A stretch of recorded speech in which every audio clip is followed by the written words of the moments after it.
All right, this next video on this playlist is going to be about time as being your greatest asset, your most precious asset that you have. It's just something that you're never going to get any of it back, right? It's gone.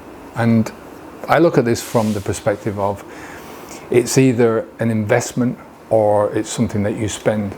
If you invest it, you reap the rewards of that investment. If you spend it, then you reap the consequences. And I'm talking about this investment spending in terms of, you can go out and do something productive for your life. You can go out and do something, anything that is going to, you're going to get the benefit of it today, and you're also going to get the benefit of it in the future, rather than something where there is no real benefit. Sitting in front of the television gives you a benefit in the sense that you can relax, but it doesn't really do anything for you. Do you get what I mean? It's not something that is going to move you on in any way, shape or form. Now, it's not something that I don't do. I enjoy sitting down watching a good movie or a good series, but you have to look at your life from that perspective, I think. Look at your life from the perspective of what is your life worth in terms of breaking it down like that. We'll go through a couple of different concepts in this video, where you're looking at every minute of your life from the perspective of as a precious thing that you're not going to get back. There's going to be one day when we're not here. You yourself are not here. Your children might be here, but it's not the same thing as you not being here. And I think you can spend a lot of time. This is the way I used to spend my time. I spent a lot of my time drinking and trying to avoid the decisions in life, trying to avoid the problems in life, trying to avoid really thinking about life too deeply, trying to, what I called, enjoy in life. But I used to also spend a lot of time moaning about why I couldn't do this, or this is so hard, this is difficult, or this is the reason why I can't do this, this is the reason why I can't do that. We're talking about this with Esther this morning. There's a thing called tall poppy syndrome, where people tend to cut down people who've got too high a standing of themselves. It's an Australian concept, I think, New Zealand. But we had a similar thing in Ireland, where don't rise above your station, remember where you come from. Don't get too big for your boots, that kind of thing. And this is a cultural thing that not only is in the culture, it becomes part of your family, and it becomes part of yourself.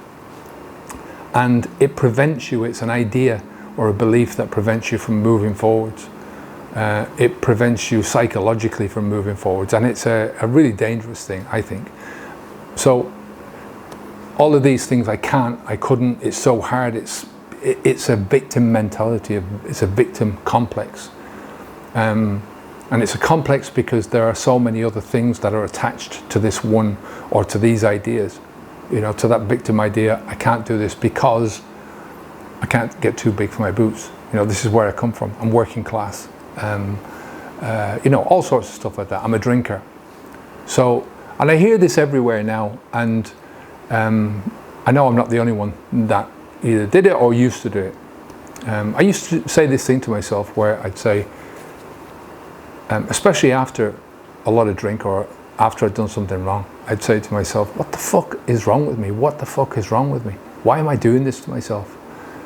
Why do I keep doing this to myself over and over again? And it's a rhetorical question, because I knew the answer deep down. I just didn't want to admit it. I didn't want to bring it up. Sometimes I think to myself, did I really know the answer? You look back, sort of from the perspective, you're looking backwards on your life, and hindsight is a great thing. It's 2020. You can see a lot of the problems that you had in your life previously, because you've stepped outside of that problem now, and because you've stepped outside of it, you see things from a different perspective. Experience gives you this. Knowledge is something which is useless on its own, but if you integrate it, and you integrate it as part of who you are, you think about it and you use that knowledge, then it becomes a part of your own personal wisdom. And it's only really when you level yourself up in terms of that personal wisdom, that you start to see things in a different way. So I don't know whether I always knew that, but I think I did. I think it was there underneath. I think there's always a conflict in every drinker, that you know on the one hand that it's bad for you, that it's causing you all this shit on the one hand, but it's also lessening in the moment the anxiety that you feel because of it. And that creates a vicious circle, obviously. But I used to use alcohol as an escape. But the very thing that I used alcohol as an escape from is one of the biggest reasons of me wanting to escape in the first place. And that's true for anyone who uses a drug as an escape mechanism. You don't deal with life because you've only got so much time in your life. And it's not the alcohol, it's not the drug. You know, again, it's victim mentality when you blame something outside of yourself, right? It's your thinking, it's your behavior, it's your actions, it's you doing this thing to yourself. Mostly your thinking, your way of thinking, the framework by which you look at life, the framework through which you reflexively look back on yourself. And it's a compounding effect. It causes this snowballing effect. You know, one shit thing leads to another in your life. Or one good thing can lead to another, by the way. It works the opposite direction as well.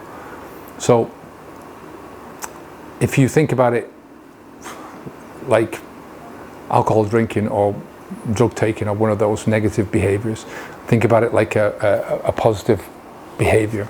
Let's say you want to run a marathon. This is one of my favorites to use because I think everyone can understand it a little bit. It's like trying to do something like running a marathon with a concrete block tied around each foot. You know, the alcohol just gives you, it's a prison of your own creation. It's a straitjacket that stops you from achieving the things that you want to do. You know, one of my biggest feelings at the time of drinking, and especially afterwards when I look back at my life, one step forwards, two steps back. You know, this is the condition of what happens when you're living in a negative spiral. You know, and one of the reasons why you don't notice it at the time is because everyone else that you know is doing the same thing. You know, birds of a feather flock together. So it doesn't become apparent that you're doing it because everybody is doing it. And it's only when you get outside of that circle that you start noticing these things and you start to think, wow, you know, there's plenty of work to be done on the outside, but, you know, it's cause and effect, choices and consequences. The consequences are real. And I'm talking about consequences here as in what happens after you've made a choice. So positive consequences and negative. So I think in terms of time, you have to make the best use of what you have. You can't create any more time. You can do more with the same amount of time. So in that sense, you're expanding the parameters of what time you have left, but you've still got the same 24/7. You know, I don't believe too much I think there's a certain amount of time that you have, but I don't think it's dictated. I don't think it's written in stone. I think you can expand or contract that by what you do in your life. I think that's another part of taking personal responsibility. However, you know, as I say, hindsight is 20/20. You know, I wasted so much of my life with the behavior. 30 years I drank for. And it's easy to blame society. It's easy to say, well, that's just the way society looks at alcohol, and I was brought up within that society, therefore it's not in my control. It's just the way it is. But it's an excuse. It's an excuse that happens, and you know, it's one of the reasons why I always look at trying to re-examine my values all the time, because a lot of the values that you have are the cultural values that you didn't choose, and they might not be best serving you. So I mostly blame myself for what happened, for not seeing that it was happening at the time, that I was sucked into it and that I didn't get help.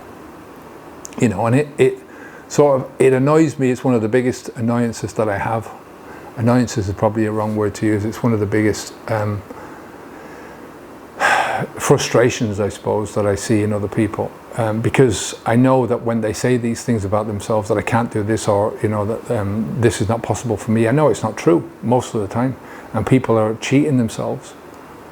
They're cheating themselves out of that most precious thing that they've got, and that is time. Imagine what could be done in that time.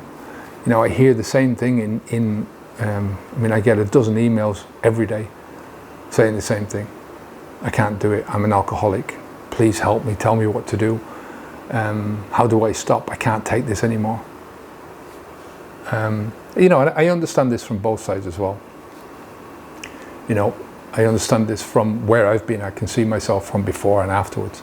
I look at my life of when my mind was dummified by the alcohol, and then when it was clear from alcohol. And it's not just the alcohol, it's the behavior, as I said. It's not, you switch out the alcohol for any other drug and it would be the same result. So dummified mind, clear mind, two sides of my life. And that was the day, 2012, January the 2nd, that it changed. But I also see it in the people that I work with. Something in your mind changes when you make that decision, when you 100% make that decision. It cuts off every other alternative. Even though you might not realize it at the time, even if you, once you start understanding things about yourself, you're burning bridges behind you, because you can't go back to unknowing those things. You can hide from them, and you can repress the thoughts just as much as you can repress the feelings, the emotions. But you know them, and it's always there then. So from that moment on, you're screwed in terms of going back to that old style, drinking without the consequences, without the mental consequences. It's there all the time then, underneath the surface maybe. But once you've made up your mind and you step across that thing, you're actively on the path, you burned your bridges. I see it all the time. There's a very positive, if you surround yourself with positive influences, if you surround yourself with people who are on that same path as you, that are refusing to look at themselves like alcoholics, that are refusing to see themselves in that negative light, that are refusing to take off one straitjacket and put on another one. When you surround yourself with people like that, then those negative aspects of yourself, they don't disappear, because we live in a society which is full of that kind of thing. But you can manage to overcome them a lot quicker, and it pushes you forward into a different way. Like I said, there's two parts to this whole process: there's stopping drinking the alcohol, and there's changing the habits, and they're two entirely different processes. And the biggest problem is that people they mix up these two, or they conflate the two things into one thing, and they're two different things. The first one is stopping drinking alcohol is what you have to do in order to move forwards, right? It's not something that you do every day. You do it once and you don't do it anymore. That's two different things. And then you have to change yourself, and that's much more difficult. That second part, changing the habit, getting rid of the habit, changing who you are, bringing on different habits. It's personal to you and only to you, which is why somebody else can't tell you what habits to take on, what values to take on, what principles to take on, which direction that you should go in your life, because it's so personal to you. I mean, habit itself, just that word, is a personal thing to you. The generalized term habit doesn't mean anything in and of itself. It only means something when you take it on personally and you build it for yourself, and then you can generalize the term and say, well, this is a habit that I've got, but it's something that reflects on you and your life. It's either going to help you in your life, or it's going to detract. And to build those habits that are helpful in your life, it requires a very systematic approach. It requires, you need to think about these things. You need to think long and hard and deep about what habits are going to help you into the future, which habits are going to hinder your progress as much as anything else. And understand that it's a dynamic process, that it is changing as you move forwards, as you step up. That we call it the laddering up approach. So you're every step up the ladder, rung by rung. You're uncovering things about yourself that you didn't understand or that were deep in your subconscious. And once you you can't understand them until you uncover them, right? Until you understand, you can't understand them until you know of their existence. So you first have to uncover them from the subconscious mind, or from whatever, subconscious is another word that is generally overused. Nobody knows what it is, but it's something that is in part of you that you're not hearing at the moment, or you're not seeing, and you have to bring it up into your conscious mind, into your understanding, so that you see it there. And it's only when you see it that you can understand it, and it's only when you understand it, that's when you change things. That's when you get the ability to change things. And that takes balls. It takes courage. It takes tenacity. It takes perseverance, positivity, patience above all. Getting back to time, I can't teach you the value of your time. I can tell you without a shadow of a doubt that your time will have much more value without alcohol, without any other drugs. Might not seem so at the time, in the moment. Like I said, hindsight is great. But hindsight is also scary, because once you start looking back on your life, you don't just see the things that you could have done differently. You see the things that you can't do differently. The things that you're uncovering about yourself, that you see how much time you've wasted, what could have been. It's easy to see something that could have been, and then to extrapolate out to where you are now and say to yourself, well, if only I'd have done this to myself, to my life, where would I be now? That's a difficult thing to do. So that's another part of hindsight, but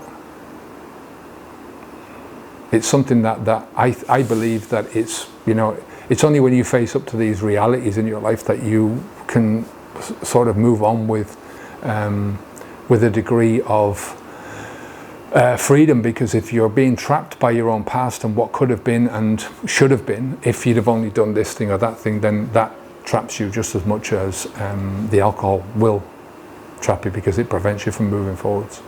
So there's no point in looking at your past in a negative viewpoint. There's no point in looking at it from the perspective of, well, this is something I can beat myself up with now, every day, and say, well, you're a stupid fucker, for not doing this. The point is that you look at your time now as having no more time to waste. Doing the thing that you need to do now, getting the help that you need to do now. Not thinking about what could have been in the past, but what could be in the future.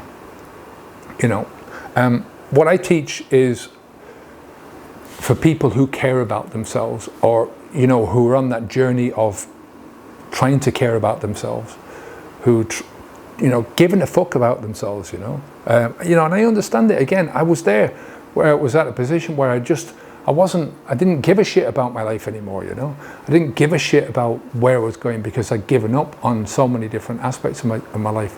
And it was only, like I said, when I realized how much that was influencing my son, how much that one thing, that my life, me degrading my own life, was degrading his life as well, that once I understood that, once that popped up into my head, I understood it, then I started to do something about it. That's when reality started setting in for me. So,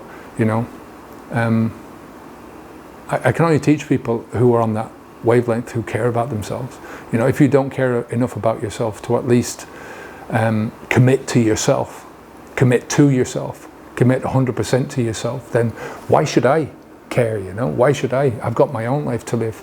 I've got my own choices to make. My own clock is ticking, and my life is way better now that I've learned some of the hard lessons that I've learned. You know, some of the hard lessons that you're going to learn in this journey are going to give you pain and discomfort and, you know, a lot of fears, and there's a lot of trial and error that you have to go through, a lot of doubt that you have to put up with. But you end up with something at the end which, as a consequence, builds up your confidence. And when you're building up your confidence, it's like, you know, you step up that laddering up process and you get to the next level and the next level. And this is all, you know, when you go through those hard lessons, you go through the pain, the discomfort, the trial and error, the fears, the doubts.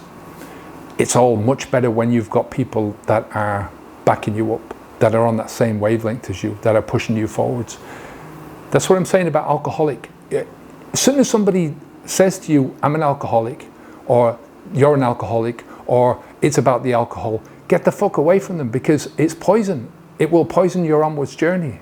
It will stop you from achieving the things that you need to do, because it's putting you back into a place, it's putting another straitjacket on you. Like I said, you know, I'm a big believer in finding the right people to help me to get the stuff done that I need to get done.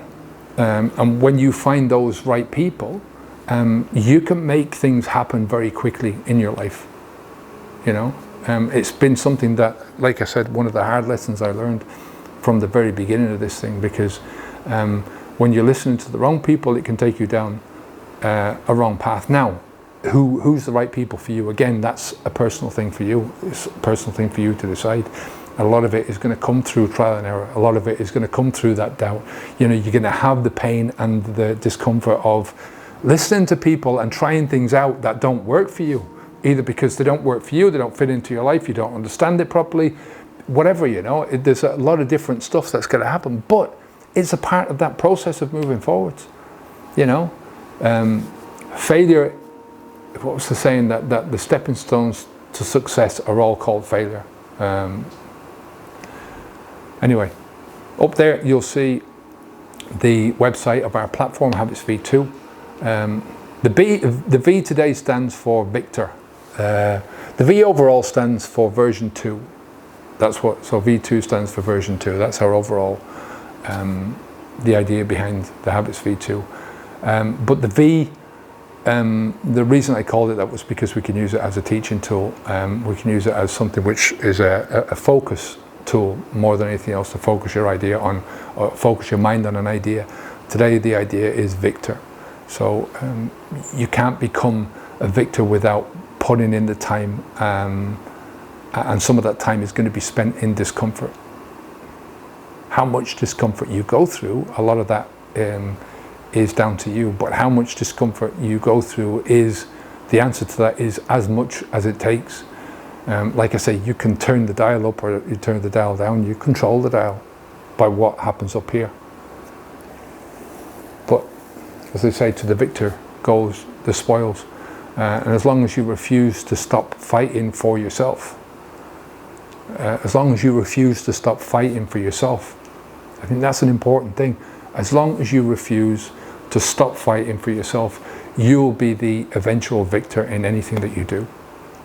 You know, whether you're a victor or a victim is completely down to you and to your choices and what you trade off in your life.